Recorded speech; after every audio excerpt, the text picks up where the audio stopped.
बहुत पुरानी बात है। रामपुर नाम के एक छोटे से गांव में किशन नाम का एक गरीब किसान रहता था। किशन के परिवार में उसकी पत्नी मोहना और एक छोटा सा बेटा राजू ही थे। वर्षों पहले किशन के माता पिता की मृत्यु हो गई थी। किशन के पास खेती करने के लिए 1 बीघा जमीन थी, जिस पर वो खेती करके अपना और अपने परिवार का पालन पोषण करता था।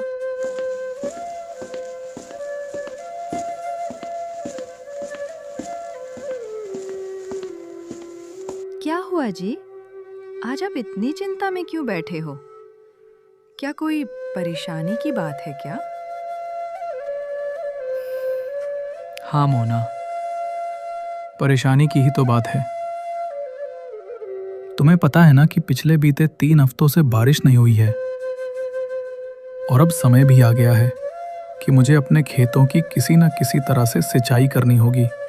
और अगर मैंने अपने खेतों की सिंचाई नहीं की तो सारी फसल बर्बाद हो जाएगी।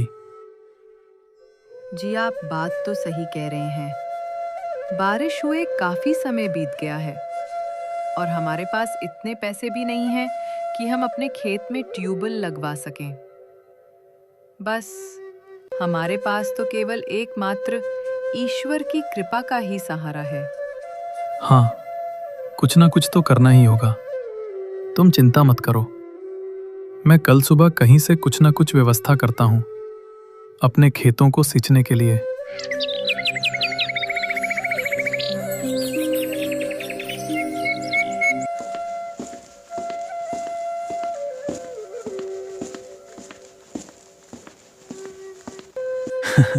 जमींदार जी राम राम, कैसे हैं आप?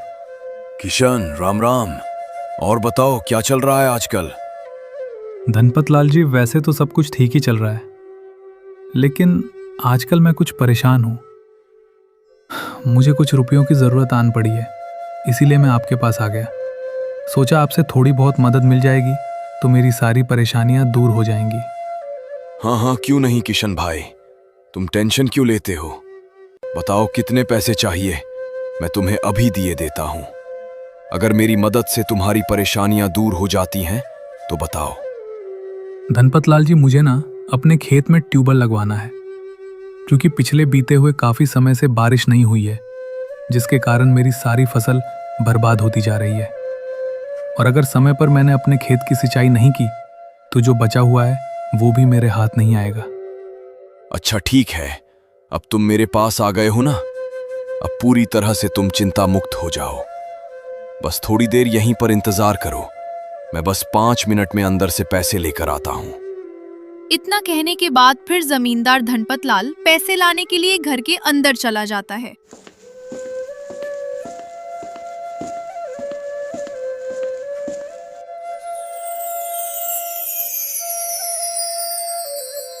जी धन्यवाद जमींदार जी, बस फसल कटने के बाद मैं आपकी पाई पाई चुका दूंगा। अरे कोई बात नहीं किशन, तुम्हारे पास जब भी हो तब लौटा देना। मैं तुमसे मांगने थोड़ी ना आ रहा हूं, आखिरकार हम एक ही गांव के ही तो रहने वाले हैं। न तो तुम कहीं जा रहे हो और ना ही मैं, तो तुम इस बात की चिंता ही मत करो। जमींदार धनपत लाल की इन बातों को सुनने के बाद फिर किशन अपने घर चला जाता है। क्या हुआ जी? क्या कहीं से कुछ इंतजाम हुआ खेत की सिंचाई करने के लिए? हाँ मोना, मैंने जमींदार धनपत लाल से कुछ 10,000 रुपये उधार लिए हैं। अब मैं बेफिक्र होकर अपने खेत में एक ट्यूबवेल लगवाऊंगा। तुम देखना मोना, फिर हमें कभी भी अपनी फसलों को सींचने की चिंता नहीं हुआ करेगी।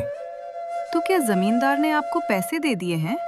हाँ मोना, उन्होंने मुझे पैसे दे दिए हैं, और हाँ, वो भी बिना किसी ब्याज के।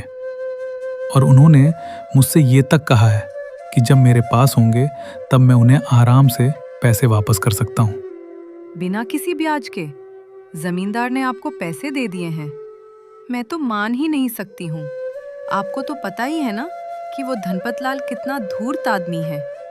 अरे वह तो अपने चाचा से भी ब्याज ले लिया करता था, और आप कह रहे हो कि बिना किसी अतिरिक्त धन के उसने आपको पैसे दे दिए।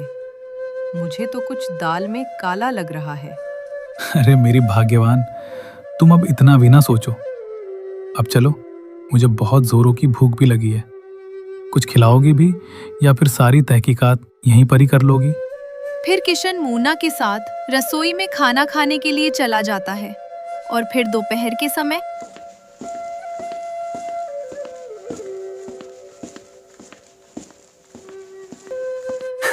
और भाई किशन, क्या हाल चाल है? कहाँ चले जा रहे हो अकेले अकेले? हाल तो ठीक ही है मनोज भाई, बस खेत में ट्यूबवेल लगवाना है तो उसी के लिए मैं कल्लू मिस्त्री के पास जा रहा हूँ। सोचा आज ही जाके बोल दूँ कि कल सुबह मेरे खेत में एक अच्छी कंपनी की ट्यूबवेल ला के लगा दे। अच्छा है भाई, चलो फिर मैं भी साथ में चलता हूँ। यहाँ पर बैठे बैठे बोर होता हूँ। थोड़ा घूमना भी हो जाएगा और साथ साथ ये भी पता चल जाएगा कि आजकल ट्यूबवेल लगवाने में कितना खर्चा आता है। हाँ भाई, क्यों नहीं, चलो फिर साथ में चलते हैं। फिर मनोज और किशन कल्लू मिस्त्री की दुकान के लिए चल देते हैं।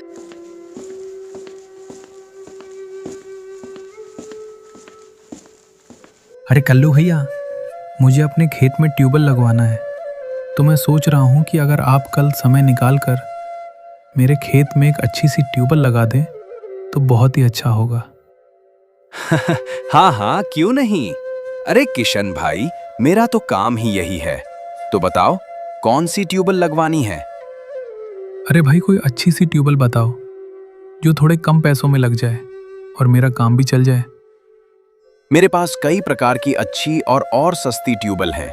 बस आप जो भी कहेंगे मैं वो ट्यूबवेल आपके खेत में लगा दूंगा। ठीक है, फिर एक काम करो, आप 8,000 रुपये तक की कोई अच्छी सी ट्यूबवेल कल मेरे खेत में लगा दो। ठीक है, मैं कल दोपहर तक आपका काम कर दूंगा। कल्लू मिस्त्री से सारी बातें करने के बाद फिर किशन अपने घर चला जाता है।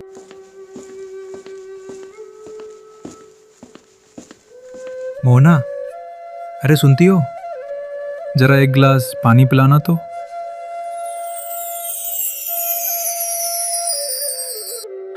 आज तो सच में बहुत ही ज्यादा थक गया हूँ, और एक तो ये धूप, आज तो चलते चलते बहुत ही थक गया हूँ।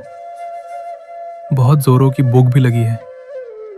मोना, मुझे कुछ खाने के लिए लेकर आ जाओ। जी ठीक है, आप बस 2 मिनट इंतजार कीजिए, मैं लेकर आती हूँ।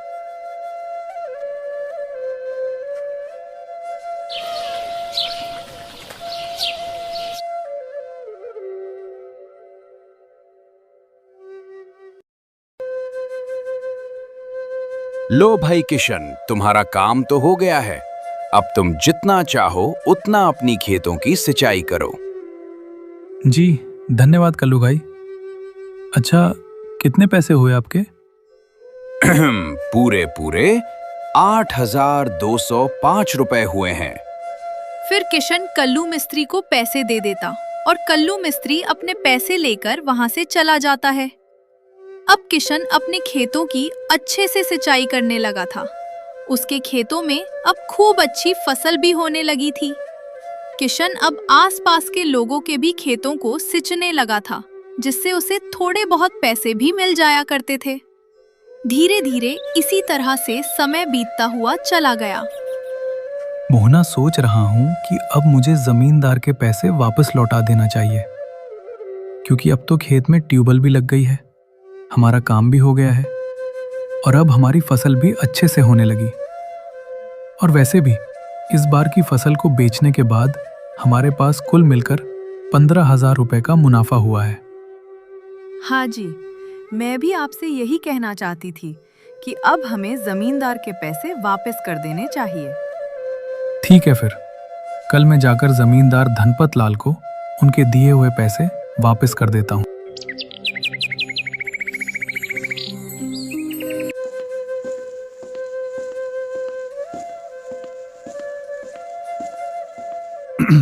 जमींदार जी, राम राम, कैसे हैं आप? राम राम। मैं तो ठीक हूं किशन, तुम बताओ कैसे हो और आज कैसे आना हुआ दोबारा? अगर कोई समस्या है तो बताओ मुझे। अरे नहीं नहीं जमींदार जी, मैं तो बस आपके पैसे लौटाने के लिए आया हूँ। मुझे आपसे पैसे लिए हुआ काफ़ी समय बीत चुका है और अब वैसे भी मेरी स्थिति ठीक हो गई है, थोड़ा थोड़ा करके मैंने आपके पूरे पैसे इकट्ठा कर लिए, तो सोचा कि आपके पैसे लौटा दूं।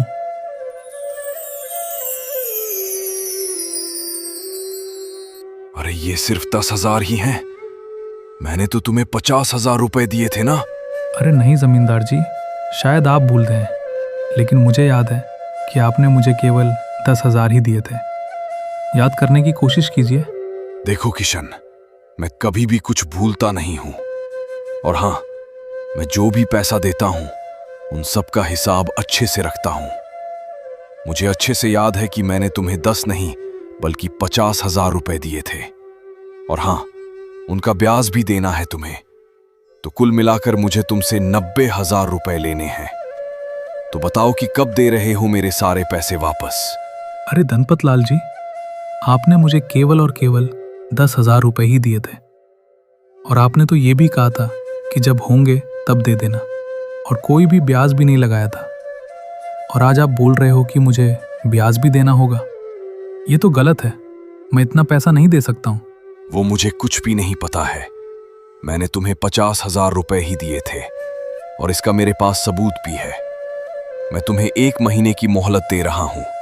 याद रखना कि मुझे अगर 1 महीने में मेरे पैसे वापस नहीं किए तो मैं तुम्हारे सारे खेत हड़प लूंगा। अब तुम्हारे पास केवल 1 महीने का टाइम है।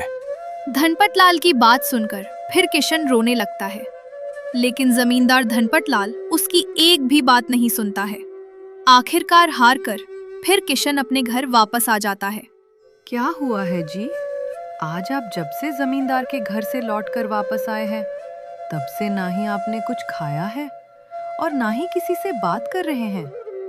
आखिरकार आप मुझे तो बता ही सकते हैं कि बात क्या है। मोना, आज जब मैं जमींदार के घर उसके पैसे वापस करने के लिए गया था। हाँ, वो तो मुझे पता है, और अच्छा भी है। आप जमींदार के पैसे वापस करने गए थे। हाँ मोना, मैंने भी यही सोचा था कि अब हम पूरी तरह से कर्ज से मुक्त हो जाएंगे। लेकिन जब मैंने जमींदार को पैसे वापस दिए तो वो बोला कि उसने मुझे 10,000 नहीं बल्कि 50,000 रुपए दिए हैं, और फिर उसका ब्याज भी मुझ पर लगा दिया है, जो कुल मिलकर 90,000 रुपए हुए हैं। और उसने मुझसे कहा कि अगर मैंने उसे पैसे नहीं दिए तो वो हमारे सारे खेत हड़प लेगा। किशन की इन बातों को सुनकर मोहना परेशान हो जाती है। वो दोनों चाह कर भी कुछ उपाय सोच नहीं पा रहे थे, क्योंकि जमींदार धनपत लाल एक बहुत ही जाना माना आदमी था। हर तरफ उसका ही बोलबाला था।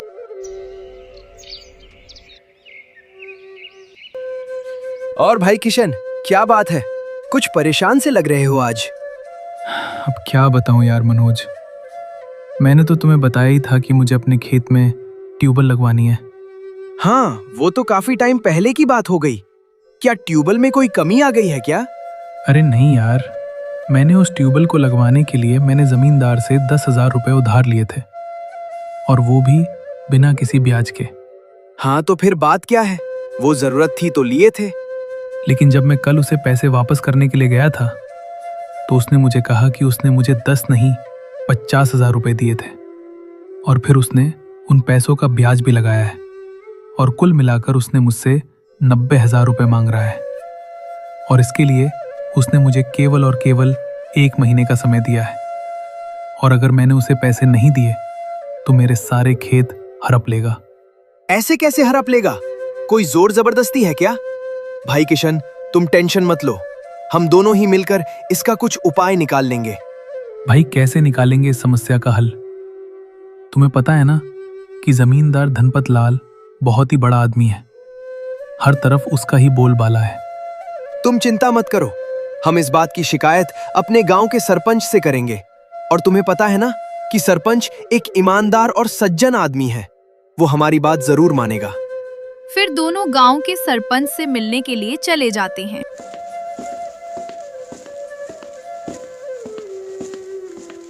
अरे मनोज, और बताओ क्या हाल चाल है? और आजकल कहाँ पर हो? आते ही नहीं हो तुम तो अब यहाँ पर। अरे कुछ नहीं सरपंच जी, बस आजकल काम में थोड़ा ज्यादा ही व्यस्त हो गया था, तो बस कहीं जाने का मौका ही नहीं मिलता था। अच्छा चलो कोई बात नहीं। और बताओ, घर पर सब ठीक ठाक है ना? खेती बाड़ी कैसी है? जी सरपंच जी, घर पर सब कुछ ठीक है। बस आपकी एक छोटी सी मदद की जरूरत आन पड़ी है। कैसी मदद बताओ। दरअसल ये मेरा दोस्त है किशन। इसने कुछ समय पहले जमींदार धनपत लाल के यहाँ से अपने खेत में ट्यूबवेल लगवाने के लिए उससे 10,000 रुपए लिए थे, और वो भी बिना किसी ब्याज के। लेकिन जब कल पैसे वापस करने गया तो जमींदार ने इससे 90,000 की डिमांड की, और ये भी कहा कि अगर 1 महीने में उसे पैसे नहीं दिए तो किशन के सारे खेत हड़प लेगा। अच्छा तो ये बात है। किशन, तुम्हें परेशान होने की जरूरत नहीं है। मैं जमींदार के व्यवहार को अच्छे से जानता हूँ। मैं उससे बात करूंगा।